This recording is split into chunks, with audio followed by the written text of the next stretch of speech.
இந்த வீடியோவில் வந்து நம்ம ஹார்ட் ஃபெயிலியர் பற்றி பார்க்க போகிறோம். Heart failure. ஸோ இதுக்கு டெஃபினிஷன் அப்படின்னு பார்த்துக்கிட்டோன்னா, when the heart is unable to pump sufficient amount of blood to meet the metabolic needs அப்படின்னு சொல்கிறோம். ஸோ வந்து எப்போ ஹார்ட் வந்து நமக்கு தேவையான அளவு பிளட்டை பம்ப் பண்ண முடியலையோ அந்த சுச்சுவேஷனை ஃபுல்லாக ஹார்ட் ஃபெயிலியர் அப்படின்னு சொல்கிறோம். ஸோ இதை ஒரு வேலை டெபிக் பண்ணோம்னா, whenever there is increased demand and decreased supply. So இதே வந்து ஹார்ட் ஃபெயிலியர் அப்படின்னு சொல்லிக்கலாம். ஸோ இதுக்கு மெயினான காசஸ், ஹார்ட் ஃபெயிலியரோட காசஸ் அப்படின்னு பார்த்துக்கிட்டோன்னா, ஃபஸ்ட்டு இஸ்கீமிக் ஹார்ட் டிசீசஸ், அடுத்தது hyper tension,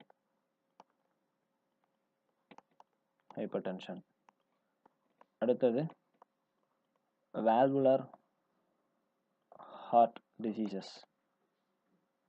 like aortic stenosis, mitral regurgitation, இந்த மாதிரி diseases. அதுக்கப்புறமாட்டு கார்டியோமயோபதிஸ்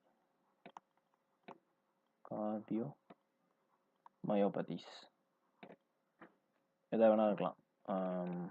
restrictive cardiomyopathy, ஹைப்போட்ரோபிக் cardiomyopathy, dilated கார்டியோமயோபதிஸ் எதாவது வேணா இருக்கலாம். ஸோ இது ஓவராலாக ஒரு வியூ. இப்போ இந்த ஹார்ட் ஃபெயிலியர் முக்கியமாக பார்க்கறதுக்கு முன்னாடி சில முக்கியமான ஃபிசியாலஜிக்கல் பாயிண்ட்ஸ் பார்க்கலாம். ஸோ என்னென்ன அப்படின்னு பார்த்துக்கிட்டோன்னா, நமக்கு தேவையானது ஃபஸ்ட்டு சிஸ்டோல்னா என்ன, அடுத்தது டயாஸ்டோல், அப்புறம் இஎஸ்வி அதாவது end systolic volume, end diastolic volume,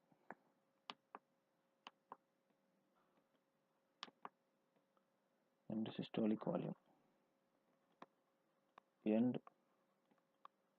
diastolic volume, stroke volume SV, heart rate,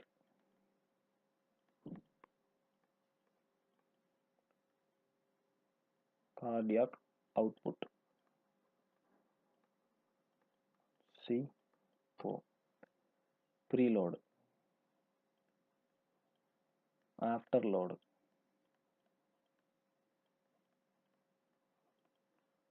ejection fraction.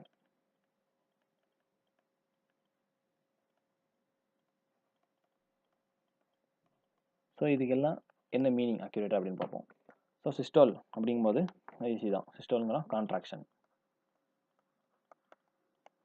டயாஸ்டோல் அப்படிங்கும்போது அது relaxation of heart muscles or ventricular muscles.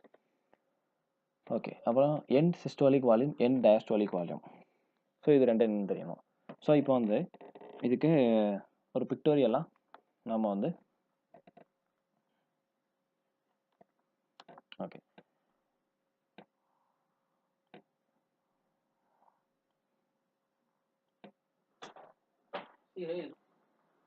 இப்போ இது வந்து லெஃப்ட் ஏட்ரியம் வச்சுக்கலாம். இது லெஃப்ட் வென்ட்ரிக்கல், இது வந்து அயோட்டா. ஸோ இங்கே வந்து பல்மனரி வெயின் இருக்குங்க. So pulmonary vein, 4 pulmonary vein இங்கே இருக்குது. இங்கே வந்து மிட்ரல் வேல்வு, இங்கே அயோட்டிக் வேல்வு. ஓகே, இது நார்மலான பிக்சர். இப்போ வந்து நார்மலாக வந்து என்ன ஆகும்னா, ஃபஸ்ட்டு வந்து லெஃப்ட் வென்ட்ரிக்கல் ஃபில் ஆகணும். எங்கேருந்து பிளட் வரும்? பிளட் வந்து இங்கேருந்து வரும். எங்கே நம்ம லெஃப்ட் ஏட்ரியம்லேருந்து பிளட் கொஞ்சம் கொஞ்சமாக கீழே இறங்கி லெஃப்ட் வென்ட்ரிக்கலில் ஃபில் ஆகும். ஸோ அந்த ஃபில்லிங் ஃபேஸ் இது வந்து ஆக்சுவலாக ரிலாக்ஸிங் ஃபேஸ், அதாவது வென்ட்ரிக்கல் வந்து டயாஸ்டோல் ஆகும்போது. ஸோ டயாஸ்டோல் ஆகும்போது ஃபில் ஆகும். ஸோ கொஞ்சம் கொஞ்சமாக டயாஸ்டோல் ஆகிட்டே வரும். ஸோ இந்த இடத்துல இருக்கும், அதுக்கப்புறமாட்டு கொஞ்சம் பெருசாகி இவ்வளோ தூரத்துக்கு வரும், அதுக்கப்புறமாட்டு இதோட இன்னும் கொஞ்சம் பெருசாக வரும். இப்படி டயாஸ்டோல் ஆகிட்டே போகும். ஸோ டயாஸ்டோல் ஆக கொஞ்சம் கொஞ்சமாக வால்யூம் கூட்டிகிட்டே போகும். ஸோ ஃபைனலாக டயாஸ்டோல் முடியக்கூடிய டைமில் அதாவது அட் த எண்ட் ஆஃப் டயஸ்டோலில் எவ்வளோ வால்யூம் உள்ளே இருக்கோ இதுதான் வந்து எண்ட் டயாஸ்டோலிக் வால்யூம் அப்படின்னு சொல்கிறோம். So at the end of டயஸ்டோலில் எவ்வளோ பிளட் வந்து வென்ட்ரிக்கல்குள்ளே இருக்கோ அது வந்து எண்ட் டயாஸ்டோலிக் வால்யூம் அப்படின்னு சொல்கிறோம். அதுக்கப்புறமாட்டு எண்ட் சிஸ்டோலிக் வால்யூம் அப்படின்னா இப்போ அதே ஹார்ட் எடுத்துக்கலாம். இப்போ அதே மாதிரி left ventricle, left atrium, left ventricle, aorta. So இது சிஸ்டோல் ஆகுதுன்னு வச்சுக்கோங்க இப்போ இந்த கண்டிஷனில். ஸோ இப்போ சிஸ்டோல் ஆகுது. ஸோ சிஸ்டோல் ஆகும்போது என்ன ஆகும், நமக்கு இங்கே இருக்கக்கூடிய பிளட் வந்து கொஞ்சம் கொஞ்சமாக இங்கே இவ்வளோ பிளட் இருக்கும். ஃபார் எக்ஸாம்பிள் சிஸ்டோலுக்கு ஸ்டார்டிங் எண்டு டயஸ்டோல் வந்து இவ்வளோ பிளட் இருக்குது, சிஸ்டோல் இப்போ தான் ஆரம்பிக்குதுன்னு வச்சுக்கலாம். இவ்வளோ பிளட் இருக்கும். ஸோ கொஞ்சம் கொஞ்சமாக பிளட் வந்து இந்த வழியாக போகும்.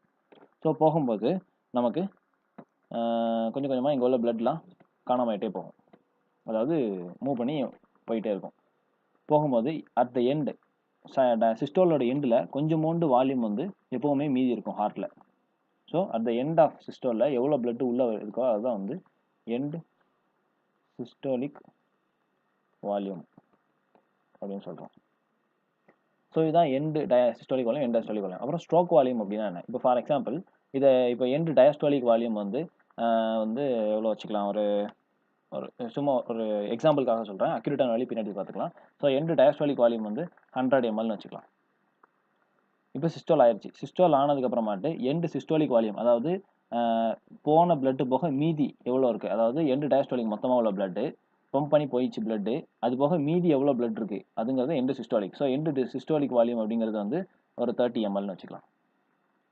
ஓகேவா? ஸோ இது வந்து 70 ml, இது வந்து 30 ml. அப்போ வெளியே போன அமௌண்ட் ஆஃப் பிளட் வந்து எவ்வளோ, 70 ml. ஸோ 100 mlல 70 ml வெளியே போயிருச்சு, மீதி 30 ml இருக்குது. இந்த 70 mlன்னு சொல்கிறோம்ல, இதுதான் ஆக்சுவலாக வந்து ஸ்ட்ரோக் வால்யூம். Stroke volume.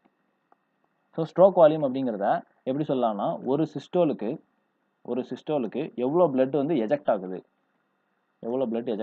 அதுதான் வந்து எம்எல்ல டெபிக் பண்ணோம்னா அதை வந்து ஸ்ட்ரோக் வால்யூம் அப்படின்னு சொல்கிறோம்.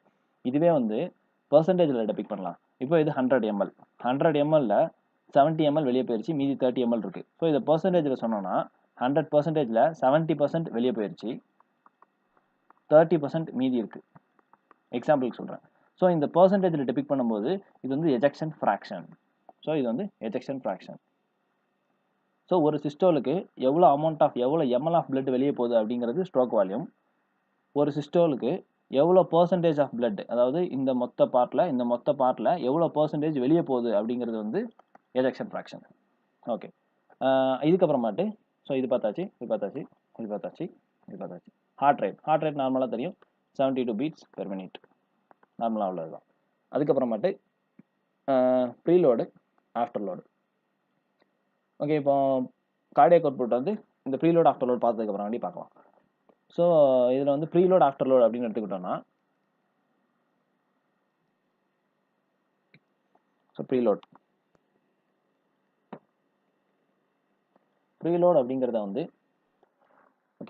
அப்படிங்கிறத வந்து நம்ம ஹார்ட்டுக்கு எவ்வளோ இன்புட் கொடுக்குறோம் அப்படின்னு கூட ஒரு இதில் சொல்லலாம். ஸோ இப்போ எக்ஸ்பிளைன் பண்ணோம் அப்படின்னா, இப்போ இது வந்து சுப்பீரியர் வீன கேவான்னு வச்சுக்கலாம், இது இன்ஃபீரியர் வீன கேவா, இது வந்து ரைட் ஏட்ரியம், இது ரைட் வென்ட்ரிக்கல், இது பல்மனரி ஆர்ட்ரி.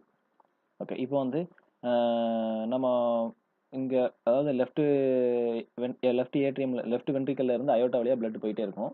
ஸோ அதே மாதிரி போன பிளட் எல்லாம் வீனஸ் ரிட்டர்ன் திரும்ப வரும், அதாவது வீனஸ்ல இருந்து திரும்ப ரிட்டர்ன் வரக்கூடியது. ஸோ வந்து Venus return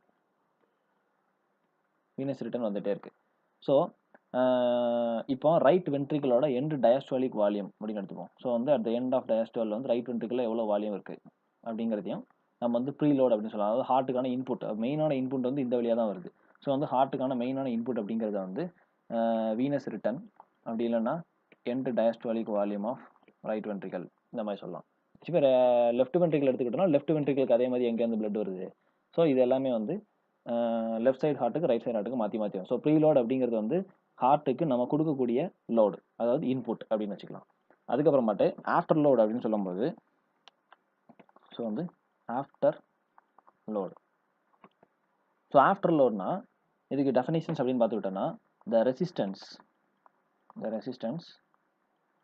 against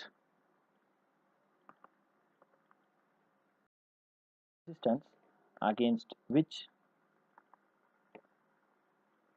the ventricle has to pump. So இது இப்போ இங்கே வந்து ரைட் சைட் ஆஃப் ஹார்ட்டை பார்த்த மாதிரி இங்கே லெஃப்ட் சைட் ஆஃப் ஹார்ட்டை வந்து எக்ஸாம்பிளுக்கு எடுத்துக்கலாம். ஸோ இது லெஃப்ட் ஏட்ரியம், இது லெஃப்ட் வென்ட்ரிக்கல். ஸோ வந்து இப்போ ஃபார் எக்ஸாம்பிள் ஒரு பேஷண்ட்டுக்கு வந்து அயோட்டிக் ஸ்டினோசிஸ் இருக்குன்னு வச்சுக்கலாம். ஸோ இங்கே அயோட்டிக் ஸ்டினோசிஸ் இருக்குது, ஸ்டினோஸ்டு அயோட்டிக், அதாவது ரொம்ப க்ளோஸ்டான இருக்கக்கூடிய ஒரு அயோட்டிக் வால்வ். ஸோ இது அப்போ இது வந்து க்ளோஸ்டாக இருக்கும்போது அந்த லூமன் ரொம்ப சின்னதாக இருக்கும். ஸோ அது வந்து ஒரு ப்ரெஷர் எக்ஸெப்ட் பண்ணும். ஸோ அந்த ப்ரெஷர் அகெயின்ஸ்டாக நம்ம லெஃப்ட் வென்ட்ரிக்கல் பம்ப் பண்ணி இருக்கக்கூடிய பிளட்டை வெளியே தள்ளணும். ஸோ வந்து இதுதான் வந்து இது ஒரு ரெசிஸ்டன்ஸ். ஸோ இந்த மாதிரி எந்தெந்த ரெசிஸ்டன்ஸ் வருதோ அதை அகெயின்ஸ்டாக நம்ம ஹார்ட் ஒர்க் ஆகணும், அதெல்லாம் ஆஃப்டர் லோட் அப்படின்னு சொல்கிறோம். ஸோ ஃபார் எக்ஸாம்பிள் ஒன்று வந்து அயோட்டிக் ஸ்டினோசிஸ், அதுக்கப்புறமாட்டு malignant hypertension like 180 systolic மேலே இருக்கக்கூடியது, சாரி 180 டயஸ்டோலிக் அந்த ரேஞ்சில் இருக்கக்கூடியது. ஸோ வந்து ரொம்ப அதிகமாக இருக்கக்கூடிய ப்ரெஷர் இருக்கும்போது இங்கே ப்ரெஷர் அதிகமாக இருக்கும். ஸோ அந்த ப்ரெஷர் அகெயின்ஸ்டாக, இந்த ப்ரெஷர் ரெசிஸ்டன்ஸுக்கு அகெயின்ஸ்டாக நம்ம லெஃப்ட் வென்ட்ரிக்கல் வந்து ஒர்க் ஆகணும். அதுக்கப்புறமாட்டு கோஆக்டேஷன் ஆஃப் அயோட்டா, கோஆக்டேஷன் நடக்கும்போது வந்து லூமன் ரொம்ப சின்னதாயிரும். ஸோ அங்கேயும் ப்ரெஷர் கூடிரும். ஸோ இந்த மாதிரி அதிகமான ரெசிஸ்டன்ஸை அகெயின்ஸ்ட் பண்ணி நம்ம வென்ட்ரிக்கல் வந்து பம்ப் பண்ண பிளட்டை, இதெல்லாம் வந்து ஆஃப்டர் லோட் அப்படின்னு சொல்கிறோம். ஸோ இந்த ஸ்டேட்லலாம் ஆஃப்டர் லோட் அதிகமாகுது அப்படின்னு சொல்கிறோம். ஸோ ப்ரீ லோட் எப்போ அதிகமாகும் அப்படின்னு பார்த்துட்டோம்னா, ஒன்று hypervolemic state, hypervolemic state. So எப்போ நம்ம உடம்புல வந்து பிளட்டோட வால்யூம் அதிகமாகுதோ அப்போ தன்னால் வந்து வீனஸ் ரிட்டர்ன் அதிகமாகும். வீனஸ் ரிட்டர்ன் அதிகமாச்சா என் டயஸ்டோலிக் வால்யூம் அதிகமாகும். ஸோ இன்புட் அதிகமாகுது. ஸோ வந்து ப்ரீலோட் அதிகமாகுது. அதுக்கப்புறம் மட்டும் பாலிசைத்தீமியா, பாலிசைத்தீமியா அப்படின்னு சொல்லும்போது அதிகமான செல்ஸ் இருக்குது பிளட்டுக்குள்ளே. ஸோ வந்து அதாவது அதிகமான ஹிமோட்டோக்ரைட் வேல்யூ அப்படின்னு சொல்லலாம். ஸோ பாலிசைத்தீமியா இருக்கும்போது என்ன ஆகும்னா பிளட்டோட விஸ்காசிட்டி கூடிரும், விஸ்காசிட்டி ரொம்ப அதிகமாயிரும். ஸோ விஸ்காசிட்டி அதிகமாச்சுன்னா இந்த இடத்துல வந்து டென்ஸ் பார்ட்டிகல்ஸ் அதிகமாக இருக்குன்னு வச்சுக்கலாம். ஃபார் எக்ஸாம்பிள் வெறும் லிக்விடை புஷ் பண்ணி தள்ளுறதுக்கும் கொஞ்சம் டென்ஸான பார்ட்டிகல்ஸ் தள்ளுறதுக்கும் வித்தியாசம் இருக்குது. ஸோ வந்து இங்கே வந்து ப்ரீலோட் அதிகமாகுது. ஸோ அந்த டென்ஸ் பார்ட்டிகல்ங்கிறது வந்து நான் வந்து இந்த செல்ஸ், அதாவது உள்ள ஆர்பிசிஸ் அந்த மாதிரி அதிகமாக நிறைய நம்பர் ஆஃப் செல்ஸ் இருக்கிறத சொல்கிறேன். அதுக்கப்புறமாட்டு வால்வ் டிஃபெக்ட். ஸோ இங்கே வந்து அயோட்டிக் ஸ்டினோசிஸ் சொன்னோம். இங்கே அப்போ என்ன வால்வ் டிஃபெக்ட் அப்படின்னா ரீகர்ஜிடேஷன் டிஃபெக்ட் எல்லாமே. அப்போ ஃபார் எக்ஸாம்பிள் இப்போ இங்கே வந்து நம்ம பல்மனரி ஆர்ட்ரியோட பல்மனரி வால்வ் இருக்குது. ஸோ வந்து இது ரீகர்ஜிடேஷன் ஆகுதுன்னு வச்சுப்போம். ஸோ ஒரு வாட்டி இது சிஸ்டோல் ஆகி இங்கே பிளட்டை தள்ளும் போது, ஸோ இந்த பிளட் இங்கே போகும்போது ரீகர்ஜிடேஷன் ஆச்சுன்னா அந்த பிளட் வந்து திரும்ப ஃப்ளோ ஆகி கீழே வந்துடும். அந்த வால்வ் ஒழுங்காக க்ளோஸ் ஆகிருக்காது. ஸோ திரும்ப விழும்போது இதில் வந்து கொஞ்சம் கொஞ்சமாக வால்யூம் ஏறிட்டே போகும். ஒவ்வொரு வாட்டி சிஸ்டோலுக்கும் ஒரு அமௌண்ட் ஆஃப் வால்யூம் ஏறிட்டே போகும். ஸோ தன்னால் at the end of for example இன்றைக்கி தான் ஃபஸ்ட் ரீகர்ஜிடேட், இன்னையோட எண்டில் வந்து எண்ட் டயஸ்டோலிக் வால்யூம் அப்படிங்கிறது வந்து ரொம்ப அதிகமாக இருக்கும். ஸோ இதெல்லாமே வந்து ப்ரீலோட் ஆஃப்டர் லோட பற்றி உள்ளது. இதுக்கப்புறமாட்டு கார்டியாக் அவுட்புட். ஸோ வந்து கார்டியாக் அவுட்புட் பற்றி பார்க்கலாம்.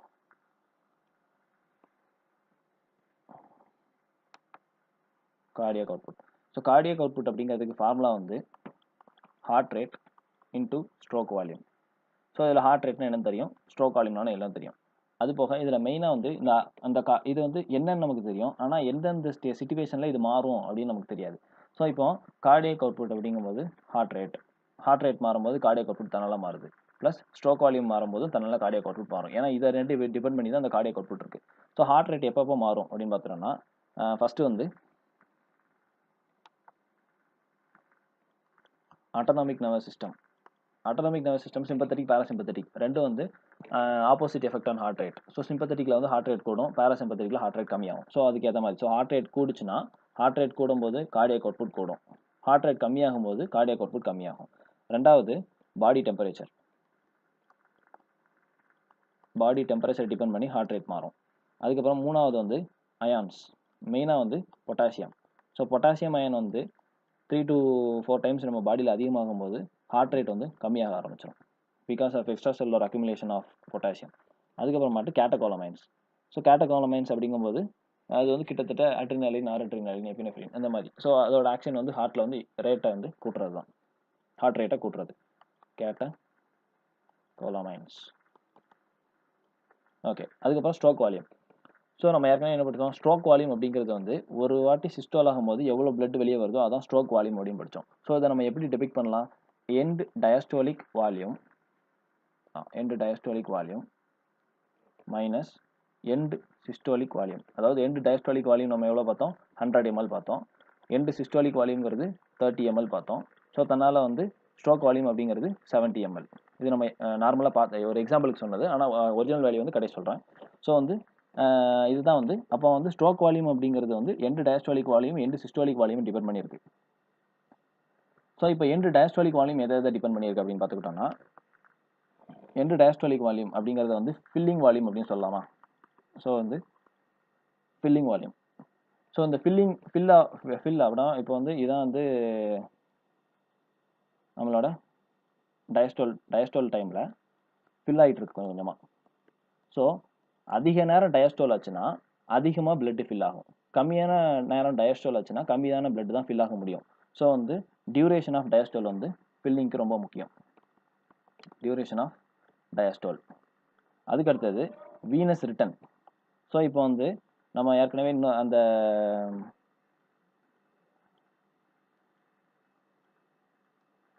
ஸோ இங்கே வந்து அதிகமான வீனஸ் ரிட்டர்ன் வந்துச்சுன்னா இங்கே தன்னால் வந்து எண்டு டயஸ்டாலிக் வால்யூம் கூட ஆரம்பிச்சிடும். ஸோ ஹைப்பர் வால்யூமியா வரும்போது வீனஸ் ரிட்டர்ன் கூடும். வீனஸ் ரிட்டர்ன் கூடுச்சுன்னா எண்டு டயஸ்டாலிக் வால்யூம் கூடும். இது அதுக்கப்புறமாட்டு வென்ட்ரிகுலர் காம்ப்ளையன்ஸ். காம்ப்ளையன்ஸ் அப்படின்னா the ability of the ventricle to relax அப்படின்னு சொல்கிறோம். ஸோ வந்து எவ்வளோக்கு எவ்வளோ அதிகமாக ரிலாக்ஸ் ஆகுது. இப்போ டியூரேஷன் கூடுச்சுன்னா அதுக்கேற்ற மாதிரி அதிகமாக ஃபில் ஆகும். ப்ளஸ் இந்த வென்ட்ரிக்கல் இந்த சைஸில் இருக்கும்போது 100 ml ஃபில் ஆகுதுன்னு வச்சுக்கலாம். ஒருவேளை இந்த வென்ட்ரிக்கல் இவ்வளோ பெரிய சைஸில் இருந்துச்சுன்னா 200 ml ஃபில் பண்ணலாம். ஸோ வந்து என்ன ஆகுது, இங்கே இது அதிகமான காம்ப்ளைன்ஸ், ரொம்ப அதிகமாக விரியுது, ரொம்ப அதிகமாக ரிலாக்ஸ் ஆகுது. ஸோ அதிகமாக ரிலாக்ஸ் ஆகும்போது அதிகமான வால்யூம் நம்மளால் ஃபில் பண்ண முடியும். ஸோ வென்ட்ரிகுலர் காம்ப்ளைன்ஸ் கூடுச்சுன்னா எண்டு டயஸ்டாலிக் வால்யூம் கூடும். அதுக்கப்புறமாட்டி எண்டு சிஸ்டாலிக் வால்யூம் அப்படிங்கிறத வந்து எவ்வளோக்கு எவ்வளோ பொட்டண்ட்டாக நம்ம வந்து வென்ட்ரிகுலர் எம்டி பண்ணுறோம் அப்படின்னு வச்சுக்கலாம். ஸோ எம்டி வென்ட்ரிகுலர் எம்டி அப்படிங்கிறது மெயினாக வந்து மசில் கான்ட்ராக்ஷனில் மட்டும்தான் இருக்குது, வேறு எதையும் டிபெண்ட் பண்ணி இல்லை. ஸோ வந்து strength of contraction. So contraction strength ரொம்ப அதிகமாக இருந்துச்சுன்னா அப்போ வந்து தன்னால் எண்டு சிஸ்டாலிக் வால்யூம் கம்மியாகிட்டே வரும். ஏன்னா வந்து ரொம்ப ஃபோர்ஸாக எம்டி பண்ணுறோம். ஸோ அதிகமான பிளட் வெளியே போகும். ஸோ கம்மியான சிஸ்டாலிக் வால்யூம், மீதி உள்ள பிளட் வந்து ரொம்ப கம்மியாக இருக்கும். அதாவது எண்டு சிஸ்டாலிக் வால்யூம் ரொம்ப கம்மியாக இருக்கும். எப்போ கான்ட்ராக்ஷன் ஃபோர்ஸ் வந்து அதிகமாக இருக்கும்போது. Increase in contraction force leads to decreased end systolic volume. So இதெல்லாம் டிபெண்ட் பண்ணி நம்மளோட கார்டியாக் அவுட்புட் இருக்கு. ஓகே, இப்போ நார்மல் வேல்யூ அப்படின்னு எடுத்துக்கிட்டோன்னா எண்ட் சிஸ்டாலிக் வால்யூம் வந்து நார்மலாக 40 ml, அதாவது சிஸ்டாலுக்கு அப்புறம் மீதி இருக்கக்கூடியது. எண்ட் டயஸ்டாலிக் வால்யூம் அப்படிங்கிறது, அதாவது டயஸ்டாலோட எண்டில் ஃபுல்லாக எப்போ ஃபுல்லாக இருக்கணும், அமௌண்ட் வந்து 110 ml, அரவுண்ட் 110 ml. ஒரு லிட்ரேச்சருக்கு இப்படி மாறும்.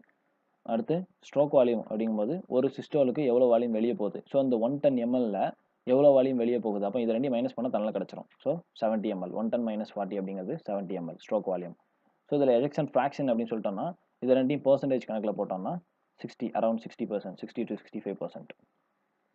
ஸோ இதான் வந்து நார்மலான வேல்யூஸ். நான் வந்து எக்ஸாம்பிளுக்காக இங்கே வந்து 130 ஸோ 70 அப்படி ஈஸியாக கால்குலேட் பண்ணலாம் சொல்லிட்டு இந்த மாதிரி வேல்யூஸ் சொன்னேன். ஸோ லைட்டாக தான் வேரி ஆயிருக்கு. ஸோ அடுத்து வந்து ஹார்ட் ஃபெயிலியர் டைப்ஸ் அப்படின்னு பார்த்துக்கலாம். ஸோ இப்போ டைப்ஸ் அப்படின்னு பார்க்கும்போது ஹார்ட் ஃபெயிலியரில் டைப்ஸ். ஸோ இதோட மெக்கானிசம் பின்னாடி பார்க்கலாம். ஃபஸ்ட்டு வந்து systolic or diastolic failure. Systolic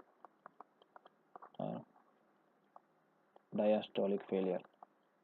so இதில் மீனிங் இருக்குது. சிஸ்டால் எப்போ ஒழுங்காக எப்போ கான்ட்ராக்ட் ஆகலையோ அப்போ சிஸ்டாலிக் ஃபெயிலியர்னு சொல்கிறோம். எப்போ ஒழுங்காக அது ரிலாக்ஸ் ஆகி விரிஞ்சி உள்ள பிளட்டை வாங்கலையோ அப்போ டயஸ்டாலிக் ஃபெயிலியர்னு சொல்கிறோம். அதுக்கடுத்தது left heart failure or right heart failure. So எப்போ லெஃப்ட் ஹார்ட் ஃபெயிலியர் ஆகுது அதுக்கேற்ற மாதிரி தனி சிம்டம்ஸ் வரும். லெஃப்ட் ஹார்ட் ஃபெயிலியர் எப்போ ரைட் எப்போ ஃபெயில் ஆகுது அதுக்கு தனி சிம்டம்ஸ் வரும். இது போக மிக்சடு டைப் அப்படின்னு இருக்குது இதில். அதுக்கப்புறமாட்டு ப்ரைமரி ஹார்ட் ஃபெயிலியர் அப்படிங்கும்போது இந்த மெயின் காஸ் அப்படிங்கிறது வந்து கார்டியாக் தான், கார்டியோஜெனிக். எட்டியாலஜி வந்து கார்டியோஜெனிக்காக இருக்கும். செகண்டரி அப்படிங்கும்போது வந்து நான் கார்டியோஜெனிக், ரீனலாக இருக்கலாம், இல்லை வெசலில் உள்ள பேத்தாலஜி, வாஸ்குலர் பேத்தாலஜிஸாக இருக்கலாம். ஸோ இதெல்லாம் வந்து ஓவராலான ஒரு டைப்ஸ், ஹார்ட் ஃபெயிலியரோட டைப்ஸ். இப்போ வந்து ஒரு பேஷண்ட்டுக்கு ஹார்ட் ஃபெயிலியர் ஆச்சுன்னு வச்சுப்போம். ஸோ ஓவராலாக அவனோட கார்டியாக் அவுட்புட் கம்மியாயிரும் அந்த பேஷண்ட்டுக்கு. ஸோ பேஷண்ட்டோட கார்டியாக் அவுட்புட் கம்மியாகும்போது அதுக்கான காம்பன்சேட்டரி மெக்கானிசம். அப்போ ஹார்ட் ஃபெயிலியர் இருக்கக்கூடிய எல்லா பேஷண்ட்டும் டக்குன்னு நம்மகிட்ட வந்து எனக்கு ஹார்ட் ஃபெயிலியர் இந்த மாதிரி சிம்டம்ஸ் இருக்குன்னு வரல. கொஞ்ச நாள் ஆகுது. எதுக்காண்டி இருக்குன்னு பார்த்தா அதுக்கான காம்பன்சேட்டரி மெக்கானிசம்ஸ் வந்து ரொம்ப அதிகமா நிறைய காம்பன்சேட்டரி மெக்கானிசம்ஸ் இருக்கு. Compensatory mechanism. ஸோ இது எப்படின்னு பார்க்கலாம். ஸோ வந்து ஃபர்ஸ்ட்டு கார்டியக் அவுட்புட் கம்மியாயிரும்.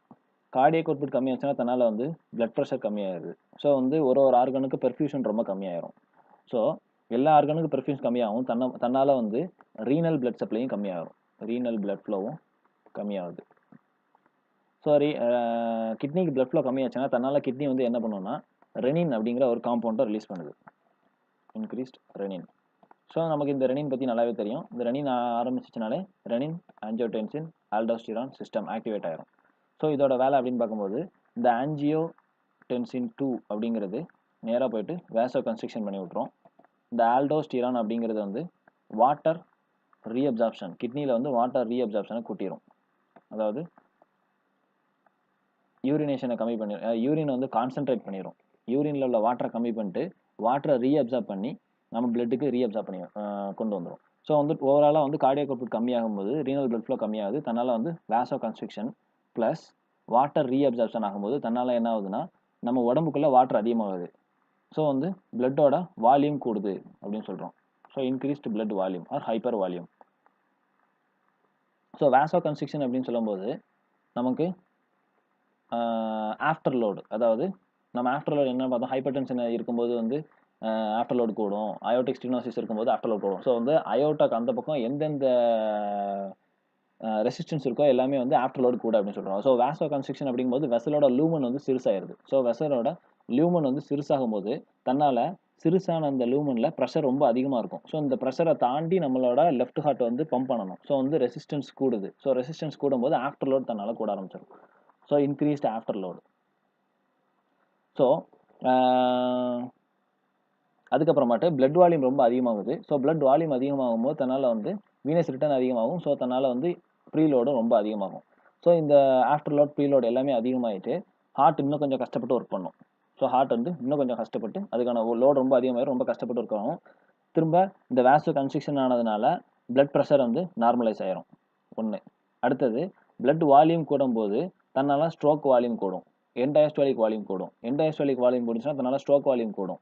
ஸோ அதுக்கப்புறமேட்டு இந்த மாதிரி எல்லா மெக்கானிசமும் கொஞ்சம் கொஞ்சமாக காம்பன்சேட் ஆகி கொஞ்ச நாளைக்கு வந்து அந்த கார்டியாக் அவுட்புட் கூடி ஓரளவு நார்மலைஸாக மெயின்டைன் ஆகும். ஆனால் லாங் ஸ்டாண்டாக இருக்கும்போது ஏற்கனவே ஃபெயில் ஆன ஹார்ட்டுக்கு அதிகமான லோடு கொடுக்குறோம் நம்ம.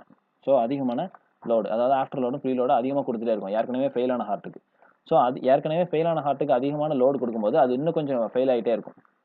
ஸோ அதால் ஒர்க் பண்ண முடியாது. ஒரு சர்டன் ஸ்டேஜுக்கு அப்புறமாட்டு அதால் ரொம்ப அதிகமாக ஒர்க் பண்ண முடியாது. ஸோ இது ஒரு மெக்கானிசம். ஸோ இது வந்து ஒரு விஷய சைக்கிள் மாதிரி. ஸோ ஹார்ட் ஃபெயிலியர் ஆயிருச்சு, கார்டியாக் அவுட்புட் கம்மியாயிருச்சு, காம்பன்சேட்டரி மெக்கானிசம் கார்டியாக் அவுட்புட்டை கூட்டுறேன் அப்படின்னு சொல்லிட்டு என்ன பண்ணுதுன்னா ஆஃப்டர் லோடையும் கூட்டி விட்டுருது, ப்ரீ லோடையும் கூட்டி விட்டுருது. ஸோ இது கொஞ்ச நாளைக்கு இந்த கார்டியாக் அவுட்புட்டை கூட்டுறதுனால நார்மலைஸாக இருக்குது, பேஷண்ட் நார்மலாக இருப்பாங்க. அதுக்கப்புறம் ரொம்ப நாளுக்கு அப்புறமாட்டு இந்த ஆஃப்டர் லோட் ப்ரீ லோடு எல்லாமே சேர்ந்து திரும்ப இந்த ஹார்ட் ஃபெயிலியரை அக்ரிகேட் பண்ண ஆரம்பிச்சிடும். அக்ரிகேட். ஸோ அக்ரெசிவ் ஆக்க ஆரம்பிச்சிடும். ஸோ ஹார்ட் ஃபெயிலியர் இன்னும் கொஞ்சம் அதிகமாகிட்டே போயிடும். இது போக நம்ம இது வந்து ஒரு காம்பன்சேட்டரி மெக்கானிசம். ஸோ காம்பன்சேட்டரி மெக்கானிசமில் ஃபர்ஸ்ட் அப்படின்னு பார்த்துட்டோம்னா ரெனின் ஆஞ்சியோடென்சின் ஆல்டோஸ்டிரான்.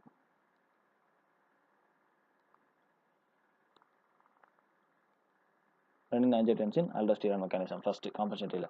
ரெண்டாவது வந்து sympathetic nervous system. So sympathetic nervous system அப்படிங்கிறது வந்து ஹார்ட் ரேட்டை கூட்ட ஆரம்பிச்சிடும், வேசோ கன்ஸ்ட்ரிக்ஷன் பண்ணி ஆரம்பிச்சிடும். ஸோ ஹார்ட் ரேட்டை கூட்டும் போது தன்னால் கார்டியாக் அவுட்புட் கூடும், வேசோ கன்ஸ்ட்ரிக்ஷன் பண்ணும்போது ப்ரெஷர் கூடிடும். ஆனால் இது எக்ஸ்ட்ராவாக ஆஃப்டர் லோட கூட்டுது. இது போக அதுக்கப்புறமாட்டு மூணாவது வந்து ஃப்ராங்க் ஸ்டார்லிங் மெக்கானிசம் அப்படின்னு சொல்கிறோம். Frank ஸ்டார்லிங்ஸ் mechanism. ஸோ இது எப்படி சொல்லலாம்னா ஹார்ட் வந்து ஒரு ஒரு என்ன சொல்கிறது, ஒரு பேக் மாதிரி. அந்த பேக்குள்ளே நீங்கள் எவ்வளோ திங்ஸ் போடுறீங்களோ அவ்வளோ திங்ஸையும் அது வந்து வெளியே தள்ளிடும் அப்படின்னு வச்சுக்கலாம். ஸோ வந்து உள்ளே போடுறது அப்படிங்கிறது பிளட்டு. ஸோ நம்ம எவ்வளோக்கு எவ்வளோ அதிகமாக பிளட், இப்போ வந்து இதான் ஒரு ஹார்ட்னு வச்சுக்கலாம், இது ஒரு ஹார்ட், இதுக்குள்ளே நம்ம வந்து பிளட்டை உள்ளே ஊற்றுறோம். ஸோ பிளட்டை உள்ளே ஊற்றும் போது இது வந்து ஃபில் ஆகும், ஃபில் ஆகிட்டு ஸ்ட்ரெச் ஆகும். ஸோ ஃபுல்லாக இப்படி ஸ்ட்ரெச் ஆகிரும், ஃபில் ஆகிட்டு. ஸோ ஸ்ட்ரெச் ஆனதுக்கப்புறமாட்டு ஒரு எலாஸ்டிக் மாதிரி எவ்வளோக்கு எவ்வளோ இது அதிகமாக ஸ்ட்ரெச் ஆகுதோ அவ்வளோக்கு எவ்வளோ ஃபாஸ்ட்டாக ஃபோர்ஸாக திரும்ப வந்து கான்ட்ராக்ட் ஆகும். ஸோ என்ன ஆகும், திரும்ப இப்படி கான்ட்ராக்ட் ஆகி உள்ளே உள்ள வால்யூமை ஃபுல்லாக வெளியே கொண்டு வரும். ஸோ உள்ளே நம்ம எவ்வளோ கொடுக்குறோமோ அவ்வளோக்கு அவ்வளோ ஸ்ட்ரெச் ஆனதுக்கப்புறமாட்டு அது அவ்வளோ ஃபோர்ஸாக கான்ட்ராக்ட் ஆகி அதிகமான ஸ்ட்ரோக் வால்யூமும் கொடுக்கும். ஸோ தன்னால் ஸ்ட்ரோக் வால்யூம் கூடும்போது கார்டியாக் அவுட்புட் கூடிடும். ஸோ இது வந்து ஃப்ராங்க் ஸ்டார்லிங் மெக்கானிசம். ஸோ இதை எப்படி சொல்லலாம்? Increased blood input leads to increased stretch of cardiac muscle, which in turn increases the contraction force, so that we get an increased stroke volume, finally leading to an increased cardiac output. So இது ஒரு compensatory mechanism. அதுக்கப்புறமாட்டு antidiuretic hormone. So இது மூணாச்சு. அதுக்கப்புறமாட்டு நாலாவது compensatory mechanism அப்படின்னு பார்த்துக்கிட்டோம்னா, நாலாவது வந்து antidiuretic hormone ADH. So antidiuretic ஹார்மோனோட வேலை என்னது ஆக்சுவலாக? ஸோ ஏடிஹெச் வந்து ஆன்டி டையூரசிஸ் அப்படின்னா வந்து என்ன யூரினேஷனை கான்சென்ட்ரேட் பண்ணுது அப்படின்னு வச்சுக்கலாம். ஸோ கிட்டத்தட்ட ஆல்டோஸ்டிரான் வேலை தான். ஸோ வந்து increased water reabsorption, so which in turn increases the volume of blood, so increases the preload in long stand case. So இங்கே வால்யூம் கூடும்போது தன்னால் வந்து எண்டு டயஸ்டாலிக் வால்யூம் கூடும். எண்டு டயஸ்டாலிக் வால்யூம் அதாவது வீனஸ் ரிட்டன் கூடும். Venous return குடிச்சா end diastolic volume கூடும். End diastolic volume குடிச்சா ஸ்ட்ரோக் வால்யூம் கூடும். ஸ்ட்ரோக் வால்யூம் கூடும்போது கார்டியாக் அவுட்புட் கூடும். ஸோ இது ஒரு compensatory mechanism anti diuretic hormone. So இது எல்லாமே வந்து ஒரு கொஞ்ச நாளைக்கு வந்து எல்லாமே கரெக்டாக கார்டியாக் அவுட்புட்டை கூட்டிகிட்டே வரும். கரெக்டாக ஓரளவுக்கு கார்டியாக் அவுட்புட் கூட்டிட்டான். ஆனால் லாங் ஸ்டாண்டாக இருக்கும்போது ரொம்ப நாளுக்கு அப்புறமாட்டி எல்லா மெக்கானிசத்தையும் பார்த்தோம்னா நம்ம வந்து ஆஃப்டர்லோட் ப்ரீலோட் எல்லாத்தையுமே எல்லா மெக்கானிசத்துலையும் ஆஃப்டர்லோட் ப்ரீலோடு கூட்டிகிட்டே வருது. இங்கே கூடுது, இங்கேயும் கூடுது. ஸோ எல்லா இடத்துலையும் ஆஃப்டர்லோட் ப்ரீலோட் கூடும்போது ஹார்ட்டுக்கான லோடு கூடிக்கிட்டே வருது. ஸோ ஹார்ட்டுக்கு லோடு கூட கூட கூட கூட ரொம்ப நாளுக்கு அப்புறமாட்டு என்ன ஆகும்னா ஹார்ட்டுக்கு அதிகமான டேமேஜ் ஆயிரும். அதிகமான டேமேஜ். ஸோ அந்த டேமேஜை காம்பன்சேட் பண்ணுறதுக்கு எதுவுமே கிடையாது அப்படின்னு பார்த்தோம்னா இருக்குது. ஸோ வந்து ரொம்ப டேமேஜ் ஆனதுக்கப்புறம் அந்த ஹார்ட் வந்து ஆக்சுவலாக ஏஎன்பி அண்ட் பிஎன்பி அப்படின்னு 2 பார்ட்டிகல் ரிலீஸ் பண்ணுது. அதாவது ஏட்ரியல் நாட்ரியூரிட்டிக் பெப்டைட், பிரெயின் நாட்ரியூரிட்டிக் பெப்டைட். இது இன்னொரு பேர் வென்ட்ரிக்கல் அப்படின்னு சொல்லுவாங்க, வென்ட்ரிக்கல் நாட்ரியூரிட்டிக் பெப்டைட். ஸோ இது ரெண்டு என்ன வேலை பார்க்குது அப்படின்னா, ஃபஸ்ட்டு போயிட்டு it inhibits the renin angiotensin aldosterone system. So தன்னால் என்ன ஆகும்? ஆஞ்சியோடென்சின் கம்மியாயிரும், வேசோ கன்ஸ்ட்ரிக்ஷன் குறைஞ்சிரும், ஸோ வேசோ டைலேஷன் ஆயிரும். இதோட நெகட்டிவ் அதாவது இன்ஹிபிஷன் ஆனதுக்கப்புறமாட்டு வேசோ டைலேஷன் ஆயிரும். ப்ளஸ் அதிகமான டைலூட்டட் யூரின் போக ஆரம்பிச்சிடும். ஏன்னா ஆல்டோஸ்டிரான் இருக்காது. ஸோ வாட்டர் ரிசப்ஷன் கம்மியாயிரும். So diluted urine. ஸோ இதனால் என்ன ஆகுது? Decreased afterload, decreased preload. So ஹார்ட்டுக்கு கொஞ்சம் நேரம் ஹெல்ப் ஆகும். So it helps the heart. அடுத்தது இன்னொன்று என்ன பண்ணுன்னா, நேராக போயிட்டு இதுக்கு வந்து டயூரிட்டிக் எஃபெக்ட் இருக்குது. Diuretic effect. ஸோ டயூரிட்டிக் எஃபெக்ட்னா கிட்டத்தட்ட இதே தான். Dilutes the urine, decreases the preload and helps the heart. So இது வந்து இந்த ஏஎன்பி பிஎன்பி அப்படிங்கிறது பண்ணக்கூடியது. இது கொஞ்ச நாள் தாக்கு பிடிக்கும். இங்கே நம்ம எத்தனையோ மெக்கானிசம் பார்த்தோம். ஃபார் எக்ஸாம்பிள் ஆர்ஏஎஸ் ஒரு மெக்கானிசம், அதாவது ஹார்ட் ஃபெயிலியர் இன்னும் கொஞ்சம் இது ஒர்ஸ் பண்ணுறதுக்கு ஒர்ஷன் ஆக்கிறதுக்கு ஆர்ஏஎஸ் ஒன்று, sympathetic nervous system, ADH antidiuretic hormone, அதுக்கப்புறமாட்டு நம்ம இது. ஸோ இந்த மாதிரி மெக்கானிசம் எல்லாமே வந்து ஹார்ட் ஃபெயிலியரை ரொம்ப டிட்டோரேட் பண்ணிகிட்டே இருந்துச்சு. ஆனால் இங்கே என்னாச்சு? டேமேஜ் ரொம்ப ஆனதுக்கப்புறமாட்டு இந்த ஏஎன்பி பிஎன்பிங்கிற இந்த ஒரே ஒரு மெக்கானிசம் இந்த எல்லா மெக்கானிசமும் செஞ்ச அதிகமான ஒர்க்லோட தன்னால் முடிஞ்ச அளவுக்கு கொஞ்ச நாள் தான் குறைக்க முடியும். அதையும் தாண்டி இன்னும் அதுக்கப்புறமும் இந்த மெக்கானிசம் வந்து ரொம்ப அதிகமாக இருந்துச்சு, இதால் காம்பன்சேட் பண்ண முடியல அப்படிங்கும்போது ஃபைனலாக வந்து ஹார்ட் ரீமாடலிங், அதாவது கார்டியாக் ரீமாடலிங் அப்படிங்கிற ஒரு மெக்கானிசத்துக்கு போயிடும். Cardiac remodelling. ஸோ இப்படின்னா என்ன அப்படின்னு பார்த்துக்கிட்டோன்னா, அதாவது லாங் ஸ்டாண்டாக வந்து இந்த ரெனின் ஆஞ்சியோடென்சின் ஆல்டோஸ்டிரான் சிஸ்டமில் ஒர்க் ஆகிட்டு இருக்கும்போது இதில் வந்து ஆஞ்சியோடென்சின் 2 அப்படிங்கிற அந்த காம்பவுண்ட் வந்து நம்மளோட ஹார்ட் ரீமாடலிங்க்கு ரொம்ப முக்கியமான ஒரு காம்பவுண்ட்.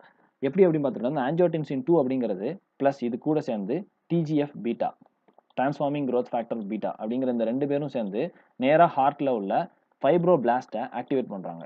ஃபைப்ரோபிளாஸ்ட். ஸோ ஃபைப்ரோபிளாஸ்ட் என்ன ஆகும்? டிஜிஎஃப் பீட்டா அப்படிங்கும்போது செல்ஃப் ப்ரோலிஃபரேஷன். ஸோ ஃபைப்ரோபிளாஸ்ட் ப்ரோலிஃபரேட் ஆகுது. ஸோ ஃபைப்ரோபிளாஸ்ட் அப்படிங்கிறது ஒரு ஃபைப்ரஸ் டிஷ்யூவை உருவாக்கக்கூடியது. ஃபைப்ரஸ் அதாவது கொலாஜன்.